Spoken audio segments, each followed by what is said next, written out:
Two cylinders, one of which is hollow and other solid, have same mass and same moment of inertia about their respective geometrical axis. The ratio of their radii is. बच्चों अगर same moment of inertia है about their geometrical axis, तो आपको पता है कि जो होलो sphere का ज्योमेट्रिकल एक्सिस के अबाउट जो होलो सिलेंडर का मोमेंट ऑफ इनर्शिया होता है वो रिंग के इक्वल होता है. लेट्स से मास m है और रेडियस r1 है, तो m r1 का स्क्वायर. यही रिंग का भी होता है, सर्कुलर रिंग का.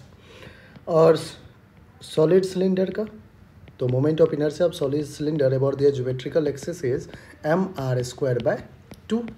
तो यहाँ पे रेडियस r2 ले लेते हैं, तो r2 का square by 2. r1 and r2 are radius of hollow and solid cylinder respectively.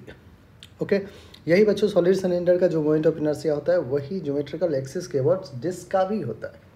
कह रहा है कि दोनों मोमेंट ऑफ इनर्शिया इक्वल है.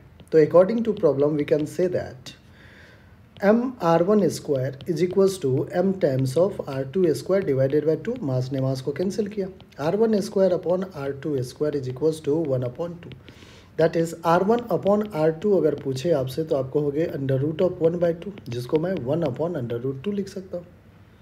ठीक है, हमसे पूछा गया था ratio of their red eyes. Ratio calculate किया हमने, 1:2 आया, 1:√2 आया और यही हमारा